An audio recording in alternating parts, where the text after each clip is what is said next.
Mary Collins lived in a small, dry town on the edge of the Wild West. The streets were dusty, the houses were made of rough wood, and the air always seemed heavy with sand. Life was not kind to people here. Those who were strong enough to fight for what they wanted survived, and those who were weak often suffered in silence. Mary had learned this lesson the hard way after losing her husband years ago. Now she lived alone with her daughter, Lila, who was just 9 years old. Mary worked hard every day, trying to provide for her child. She did laundry for miners, scrubbed floors at the saloon, and sometimes even cooked for travelers passing through town. The pay was never much, but she stretched every coin as far as she could. At night, she would sit by the small fire in their cabin, holding Lila close and telling her stories of kindness and hope, even though her own heart had nearly forgotten what kindness felt like. The town itself was not cruel in words, but it was cruel in actions. People kept to themselves. They closed their doors when trouble appeared. If a neighbor struggled, others might watch, but rarely helped. Mary often carried heavy buckets of water from the well, and men sitting outside the saloon would only glance at her, lifting their glasses instead of lifting a hand. She never asked for help. Pride and the fear of being rejected kept her silent. Lila was different. She was full of light. She had her father's smile, wide and warm, and her mother's soft eyes. Even though she was young, she could sense her mother's sadness. Often she would slip her small hand into Mary's rough palm and say, "Mama, don't worry. Someday everything will be better." Those words were the only treasure Mary had in her life, and they kept her going. The Wild West was full of dangers beyond human greed. The desert land stretched for miles, with rattlesnakes hiding under rocks and coyotes howling at night. But worse than the animals were the storms. Out here, sandstorms came without much warning. The wind would rise, the sky would darken, and, in minutes, the air would be filled with sand, sharp and choking. People feared the storms because they could sweep a person away, blind their eyes, and bury wagons under dunes. Mary had seen storms before, but she had never faced one with her daughter caught outside. She tried to be careful, always listening to the wind, watching the horizon. Still, she lived with the fear that one day they might be caught in the wrong place at the wrong time. Life in the town went on as usual. Men played cards in the saloon. The sheriff strolled through the street, tipping his hat, but never stopping to ask how families were doing. Shopkeepers cared only for customers with heavy purses, not for widows with just a few coins. Mary had once hoped for compassion from neighbors, but after years of disappointment, she stopped expecting it.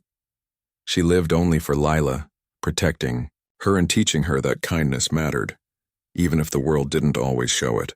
Every morning, Mary woke up before sunrise. She brushed her daughter's hair, tied it neatly with a ribbon, and gave her the best breakfast she could manage, often just a piece of bread and warm milk. Then she would walk her to the edge of the schoolhouse. Lila was one of the few children in town who loved learning. While many kids were wild, running through the dusty streets, Lila sat in class with wide eyes, eager to read and write. Mary dreamed that education would give her daughter a chance to escape the hard life of the frontier. On this particular morning, the air was hot and dry. The sun burned high above and the ground cracked underfoot. Mary felt uneasy, though she couldn't say why. She tightened her grip on her daughter's hand as they walked toward the schoolhouse. A strange silence filled the air, as if the desert itself was holding its breath. At the general store, men stood outside, talking loudly about gold mines and cattle prices. No one paid attention to Mary as she passed by. One man laughed as he counted his winnings from a card game, while another spat into the dirt, ignoring the woman and child. Mary lowered her eyes and kept walking. She was used to being invisible. After dropping Lila at school, Mary hurried to her chores. She carried laundry to the river, her arms aching from the weight. The sun beat down on her shoulders, and sweat ran into her eyes. Around her, the town continued in its usual way. Men drinking, horses snorting in the stables, women carrying baskets of food. Life looked normal, but Mary still felt that uneasy silence deep in her chest. She tried to shake it off, focusing on her work. That evening, she returned to collect Lila. The little girl ran into her mother's arms, her face full of joy, her books clutched to her chest. Mary hugged her tightly, thankful for the one piece of happiness she still had in this harsh world. Together they walked home, their shadows stretching long in the golden light of the setting sun. The desert around them seemed endless. The horizon glowed red and orange, and a warm wind brushed across their faces. Mary breathed deeply, trying to calm her worries. She wanted to believe that everything would be fine, that tomorrow would be the same as today. But the desert never promised safety. As night fell, the wind grew stronger. Dust drifted across the street, curling around corners and slipping through cracks in the wooden houses. People closed their shutters and doors, preparing for what they knew might come. Mary sat by the fire with Lila, brushing her hair and singing a soft lullaby. But outside, the desert whispered of storms, and Mary's heart beat a little faster. For years she had lived without compassion, without a helping hand. The world had turned hard, and so had her faith in people. She believed no one would ever risk themselves for her or her child. What she did not know was that fate was about to prove her wrong. Somewhere out in the desert, a man was riding toward the town, a stranger whose path would soon cross hers in the most unexpected way.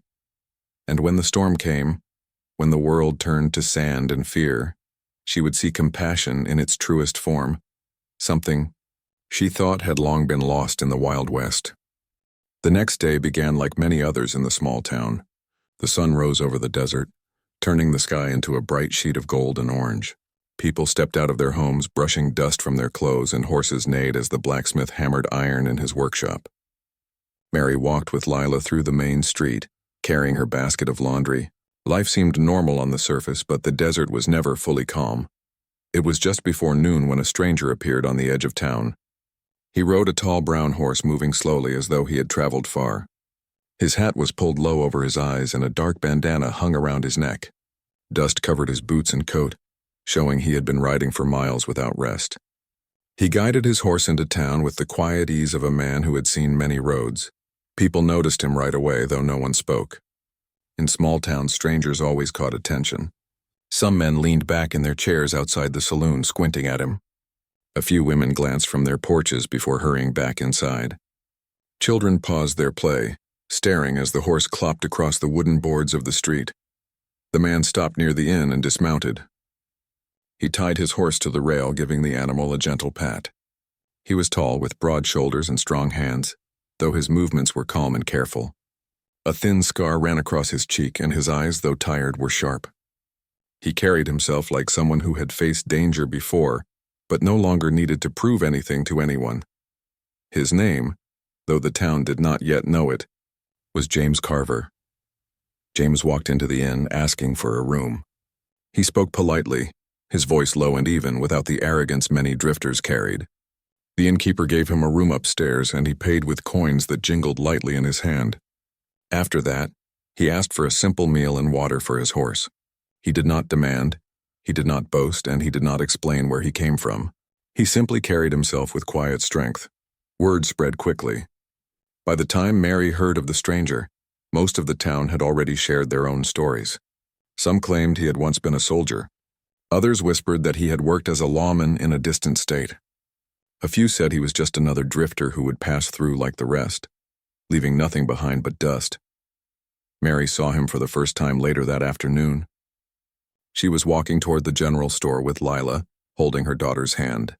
James was standing near the trough, filling a bucket of water for his horse. He looked up briefly, his eyes meeting hers for only a moment. There was no smile, no nod, just a quiet recognition, as if he had seen her struggle and understood it. Mary quickly lowered her gaze and walked past. She had learned not to trust strangers, especially men who appeared strong but carried no past she could see. Still, Lila glanced back at him, curious. "Mama, who is that man?" she whispered. "Just a traveler," Mary said softly. "Someone passing through," but something about him stayed in her mind. As the day wore on, the sky began to change. Clouds of dust gathered at the horizon, faint at first but slowly growing darker. The air felt heavier, and a hot wind swept through the street, lifting sand into the air. Some townsfolk noticed and frowned, muttering about the weather. The sheriff, a man named Clayton, walked up the street, glancing at the sky. He stopped outside the saloon, where a group of men were playing cards, and called out, Storm's coming. You'd best be ready to close up your homes. The men shrugged, laughing. One raised his glass and said, "We've seen storms before. This one won't be worse than the last." But James Carver, sitting quietly at the edge of the saloon porch, tilted his head toward the horizon. His eyes narrowed. He had seen storms too, many of them, and he knew the signs. The wind carried a dry howl, and the shifting sky promised more than a simple blow of sand. Inside their cabin, Mary lit the small lamp and tried to prepare supper. She kept glancing at the window, uneasy. The desert always gave warnings if one paid attention. The boards rattled as gusts of wind pressed against them, and the sound of sand scraping along the walls filled the air. Lila sat at the table trying to finish her schoolwork. She chewed on her pencil, watching her mother's nervous movements. "Mama, is it going to be a storm?" she asked. Mary gave her a small smile, though it did not reach her eyes. "Maybe just a little one. Nothing to fear," but she knew storms could grow dangerous quickly. Outside, the town grew restless. Shopkeepers began closing their shutters, tying ropes around their doors. Horses kicked at their stalls, sensing the rising wind. A few children were still playing in the street, their mothers rushing to gather them inside. The sheriff shouted warnings, though many ignored him. James stood by his horse, tightening the reins and checking the knots that held the animal secure. He moved with calm precision, as though every step had been practiced before. His coat flapped in the wind, and his hat shadowed his face, but his eyes never left the growing storm. Mary peeked outside her cabin again, her heart beating faster. She had survived many storms, but something about this one felt different. The air itself seemed to grow thick, and the horizon no longer looked like distant hills but like a wall of brown, shifting clouds ready to swallow the town. Lila tugged at her sleeve. "Mama, can I go to the store for sweets before the storm comes?" "Just quickly?" Mary hesitated. She hated denying her child simple joys, but the sky looked threatening. Still, she thought perhaps the storm would not strike until later in the night. She finally nodded. "Stay close. I'll come with you." Hand in hand, they stepped into the street. The wind whipped Mary's skirt around her legs and sand pricked her cheeks. Lila held on tightly, her small body leaning against her mother's side as they walked. Across the way, James Carver noticed them. He said nothing, but his eyes followed them as they headed toward the general store. He saw the way the wind tugged at their clothes, the way the little girl pressed against her mother's side. Something in his gaze softened, though his face remained still. The storm was coming faster than most realized. The desert was not gentle, and when it chose to strike, it gave little mercy. Inside the saloon, men continued their game. The sheriff gave up his warnings and stepped into his office, muttering about stubborn fools. People hurried to finish errands, but not everyone was quick enough. Mary felt the sand stinging sharper now, like small needles on her skin. The sky grew darker, the wind louder. She quickened her pace, pulling Lila along. James finished securing his horse and stood, his coat whipping around him. His hand rested briefly on the wooden rail, and he looked once more at the horizon. He had traveled through many deserts, fought storms that buried wagons and towns alike. He knew the storm was no ordinary one. He knew it would test the town in ways it had not been tested in years. And as he turned back toward the mother and child, he also knew this storm would test him too. The storm arrived with a roar. At first, it was only a strong wind that bent the wooden signs and rattled the loose shutters. But within moments, the air turned thick and heavy. The sun disappeared behind a wall of rolling brown clouds, and the day grew darker as if night had fallen early. Dust swept across the street in violent waves, carrying sand that stung every face and cut against bare skin like tiny blades. Mary held tightly to Lila's hand as they stepped out of the general store. They had bought only a small piece of candy and some flour, but already the street looked different. The town was no longer clear and sharp. It was blurred, fading into swirling clouds of sand. Mary's heart sank. The storm had come faster than she expected. "Mama, I can't see," Lila cried, pressing her face into her mother's skirt. "Hold on, baby," Mary said, bending low, shielding her daughter as best she could with her body. She pulled the cloth of her shawl across Lila's nose and mouth, whispering, "Breathe slow. Stay close to me." All around them, the town was in chaos. Shopkeepers slammed their shutters closed.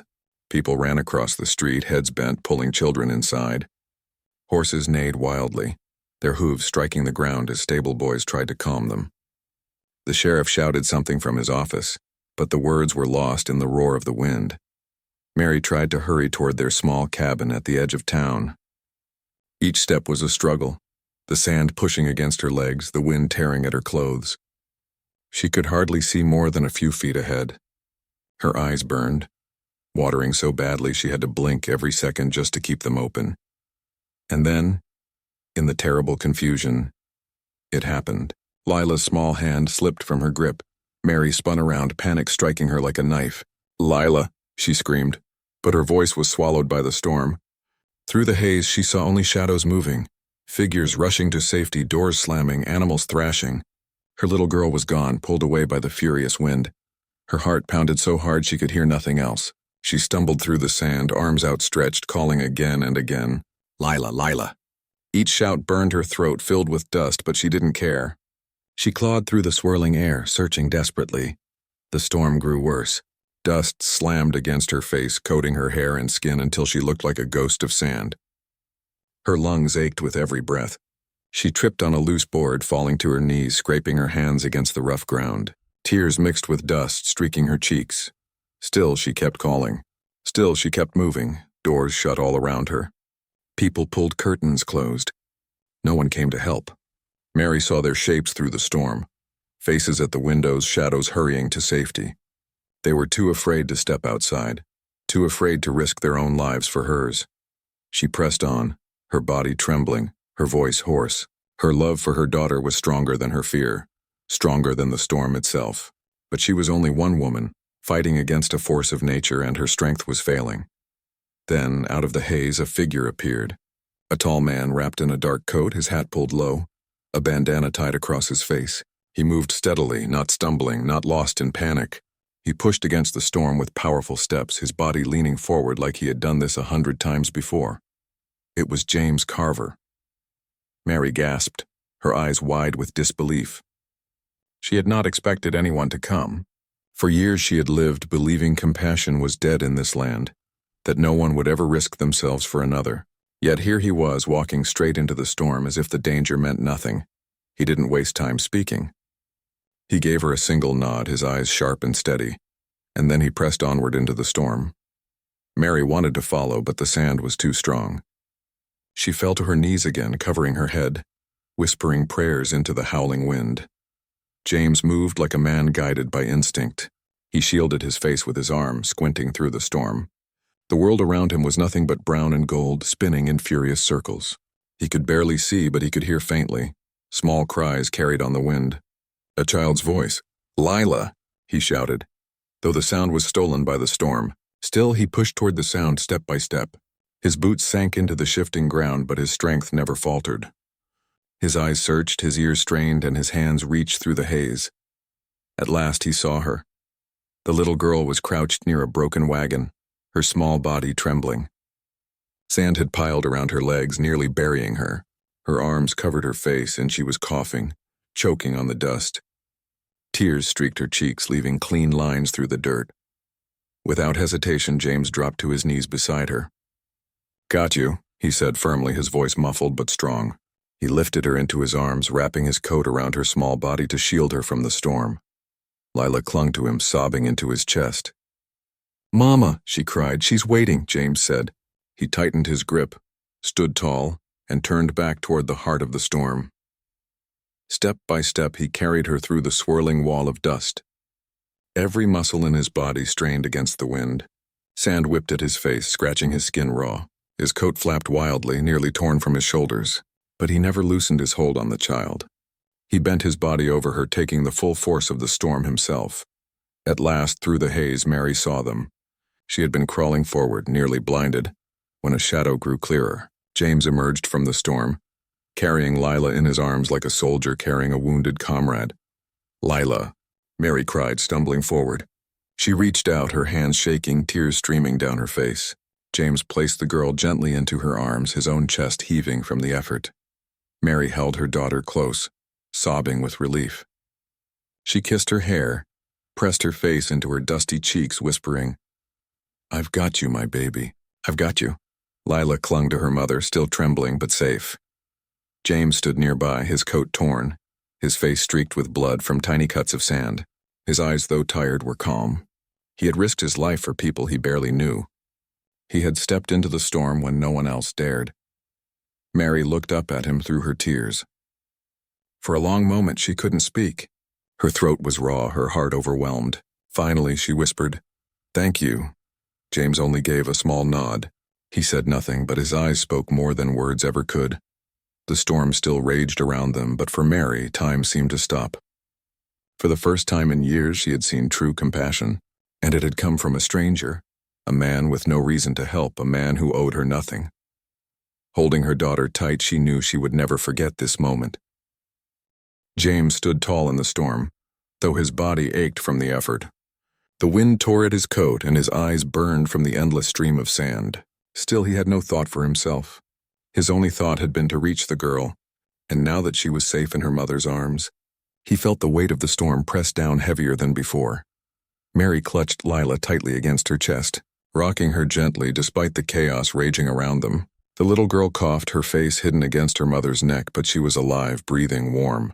Mary's heart pounded with relief, but fear still clawed at her chest. They were not yet safe. The storm still raged, threatening to pull them apart again. James looked at them, his face partly hidden by the bandana, but his eyes were steady. He pointed toward a row of buildings barely visible through the haze. Mary followed his gesture and realized he meant for them to take shelter inside the nearest one. She nodded quickly, unable to find her voice. James stepped forward first, bracing his body against the violent wind, clearing a path through the storm. His broad frame took the worst of the sand, his coat flapping as he leaned into the gusts. Behind him, Mary staggered, holding her daughter close and following his shadow through the swirling dust. Every step felt endless. The storm seemed to push them back, as if the desert itself wanted to claim them. Boards flew loose from rooftops and rolled across the street. Barrels tumbled, crashing into walls.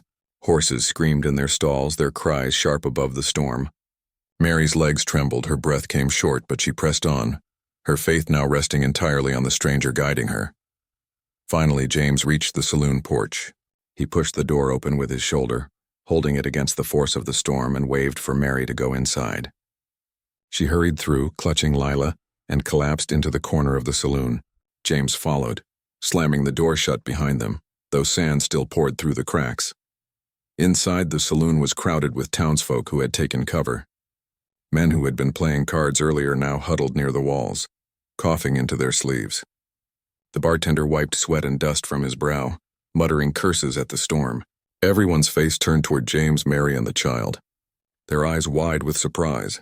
Mary sank onto a bench, her arms wrapped around Lila. She whispered soothing words, brushing the child's hair back from her dusty face. "It's all right, baby. You're safe now. Mama's here."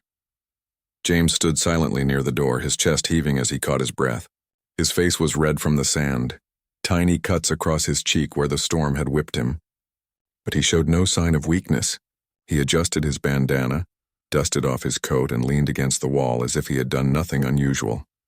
The silence in the room was heavy. Finally, the bartender spoke, his voice rough. "You went out there in that?" James didn't answer. He simply glanced at Mary and the child, then turned his eyes back to the door as if keeping watch. Mary looked up, her lips trembling. She wanted to say something, to thank him again, but the words stuck in her throat. She had lived so long without compassion that she did not know how to express gratitude for such an act. All she could do was look at him with eyes full of tears, her heart overwhelmed. Outside, the storm howled on. The saloon shook as the wind slammed against its walls. Dust seeped through the cracks, coating the floor. People murmured nervously, some praying quietly, others cursing their bad luck. The sheriff sat in the corner, his hat pulled low, pretending not to be shaken, though his eyes betrayed unease. Hours seemed to pass. The storm did not let up. Mary held Lila close, humming softly to calm her. Every so often, she looked at James, who stood silently by the door, unmoving like a guard. He never boasted about what he had done. He never demanded attention. He simply stayed, calm and steady, as if his presence alone kept the fear from swallowing the room. At one point, Lila lifted her head from her mother's shoulder and looked at him. Her small voice carried across the room. "Thank you, mister," she said, her words simple but filled with innocence. James turned his head slightly, his eyes softening. He gave her a small nod, nothing more. But for Lila, it was enough. She smiled faintly, even through her exhaustion, and laid her head back down. The storm continued deep into the night. Some people dozed in their chairs. Others whispered about ruined roofs and broken fences. Mary did not sleep. She kept watching her daughter, brushing the dust from her face, and every so often, her eyes drifted back to James. At last, the worst of the storm began to fade. The howling softened to a steady wind, and the rattling of the saloon walls slowed. People stirred, cautiously peering outside through the cracks in the shutters. The sky was still dark, but the violent fury had passed. The sheriff finally stood, stretching his stiff back. "Looks like it's over," he said, though his voice lacked the usual authority. The bartender muttered about repairs, while townsfolk began discussing what they had lost. Not one of them mentioned the act they had all witnessed, the stranger stepping into the storm to save a child. Mary rose slowly, still holding Lila, who had fallen asleep against her shoulder. She walked toward James, her steps unsteady but determined. She stopped in front of him, her voice soft but clear. "I owe you everything. If not for you, She trailed off, her voice breaking. James shook his head. "You don't owe me anything," he said quietly. His words were simple, but the firmness in his tone left no room for argument. Mary's eyes filled with tears again. She wanted to say more, but he turned his gaze back toward the door, as if already moving on in his mind. When morning finally came, the storm had left its mark. The town was half buried in dust. Roofs were broken, fences torn down, wagons overturned. People stepped outside, coughing into the dry air, complaining about their losses. James walked into the street, helping untie his horse. Mary stood nearby, watching him. She wanted to call out, to ask who he really was, to learn why a man who owed nothing to anyone would risk his life for a stranger's child. But something in his quiet manner told her he would not answer. Instead, she whispered a prayer of thanks, not only for her daughter's safety, but for the proof that compassion still lived, even in the Wild West. She had thought kindness was gone, but now she knew better. It had returned to her in the form of a brave man who stepped into the storm without hesitation. And though James Carver never asked for thanks, his act would live in Mary's heart forever. The storm had passed, but its memory clung to the town like dust that would not wash away. The morning sun rose weakly over the horizon, its light dimmed by the thick veil of sand that still hung in the air. Streets once busy with laughter and noise now lay buried beneath drifts of dust. Wagons tipped sideways, roofs sagged under the weight of debris, and broken signs swayed gently in the soft wind. The people of the town stepped outside slowly, as if afraid the storm might return at any moment. They coughed, brushed off their clothes, and began to count their losses. Men complained about torn fences, ruined supplies, and frightened cattle. Women shook their heads over shattered windows and spilled water barrels. The talk was not about what had been saved, but about what had been broken. Mary stood at the door of the saloon with her daughter in her arms, looking at the world that had nearly taken everything from her. Lila's small head rested against her shoulder, her face pale with exhaustion. She was safe, but her little body still trembled every now and then, as if remembering the fear of being lost in the storm. Mary kissed her daughter's hair and whispered soft words of comfort. Behind her, townsfolk shuffled out into the morning light, their voices sharp with worry. No one spoke of James Carver, though they had all seen what he had done. Mary turned her eyes to him, searching the crowd. He stood a little apart, tightening the reins of his horse, his broad back to the people. Dust clung to his coat, and the bandana around his neck was still stained with sand. For a moment, Mary thought he might leave without another word. He seemed like the kind of man who passed through places without leaving a trace. A man who gave his strength to others but never stayed to be thanked. The thought brought a sudden ache to her heart. She stepped forward, her voice soft but firm. "James," she called, though she wasn't sure if he would answer. He turned slightly, his eyes meeting hers. They were steady, calm, but filled with something she could not quite name. Mary shifted Lila in her arms and walked closer. Her voice trembled, but she forced the words out. "You saved my child. You saved me too. I don't know how to thank you." James shook his head, his expression unreadable. "No thanks needed," he said quietly. "No child should face a storm alone." Mary's eyes filled with tears. She had lived so many years believing compassion was gone, believing people cared only for themselves. Yet here was a man who had proved her wrong with a single act. She wanted to say more, to ask about his life, to invite him to stay for a meal. But she saw in his eyes that he belonged to the road. He was a man who carried his past in silence, who never asked for reward or comfort. Still, she could not let him leave without knowing how deeply he had touched her life. "Whether you believe it or not," she whispered, "you've given me something I thought was lost. You've given me hope again." For a long moment, James said nothing. Then he gave a small nod, the kind of gesture that carried more meaning than words. Lila stirred in her mother's arms and opened her eyes. She looked at James with the wide, innocent gaze of a child. "Will you stay, mister?" she asked softly. James's lips curved slightly, not quite a smile, but close. "I've got more roads to travel," he said gently. The little girl nodded as if she understood, though her eyes glistened with disappointment. She reached out a small hand toward him. James stepped closer, his large hand meeting hers for a brief moment. His grip was gentle but steady, a promise without words. When he pulled away, he mounted his horse with the ease of a man who had done it 1,000 times. The animal snorted, pawing at the ground, eager to move. James adjusted his hat, settled in the saddle, and turned the horse toward the open desert. Mary watched him go, her heart heavy, yet full. She wanted to call after him, to beg him to stay, but she knew he belonged to the road, to places beyond her reach. He was not meant to be tied to one town, one family. He was meant to be a quiet force of compassion, drifting where he was needed most. As he rode away, the townsfolk began to move about, repairing what had been broken. Some nodded quietly in his direction, a small sign of respect, though they said nothing aloud. Pride kept their mouths shut. But Mary knew in their hearts they admired him. She carried Lila back to their small cabin, stepping carefully over the piles of sand that covered the street. Inside, she laid her daughter down on the bed and tucked the blanket around her. Lila sighed softly, curling into the warmth, finally safe enough to sleep. Mary sat beside her, staring at the flickering lamp. Her thoughts returned again and again to James Carver. She replayed the moment when she thought she had lost everything, only to see him appear through the storm carrying her child. The image burned itself into her memory, too powerful ever to fade. For years she had lived believing compassion was a weakness, something the desert had long buried. But now she knew it was not weakness at all. True compassion was courage. It was the bravery to risk your life for someone else, even a stranger. It was the strength to stand against a storm when everyone else turned away. In the days that followed, the town repaired itself. Broken fences were mended, wagons righted, and roofs patched with fresh boards. The storm became another story people told in the saloon, another hardship to laugh about over glasses of whiskey. But for Mary, it was not just a story. It was the day her faith in kindness had been restored. She often found herself standing at the edge of town, staring out at the endless horizon. She wondered where James had gone, what roads he now traveled, what storms he might face in the future. She knew she might never see him again, but she carried him with her. Not in body, but in spirit.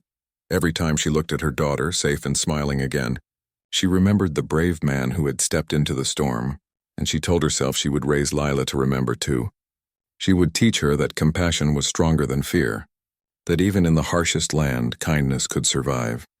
One evening, as the sun dipped low and painted the desert in shades of red and gold, Mary held Lila's hand and whispered, "Do you remember the man who saved you?" Lila nodded, her eyes shining. "Yes, Mama, he was brave." Mary smiled softly. "Yes, he was. And you must never forget what he showed us. True bravery isn't about guns or fighting. It's about risking yourself for others. It's about compassion."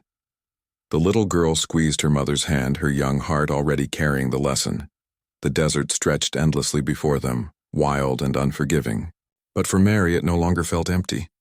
Somewhere out there rode a man who carried kindness through the dust, and because of him, she no longer felt alone. And though the town might forget, Mary never would. The storm had taken much from them, but it had also given her something greater, proof that compassion still lived even in the Wild West.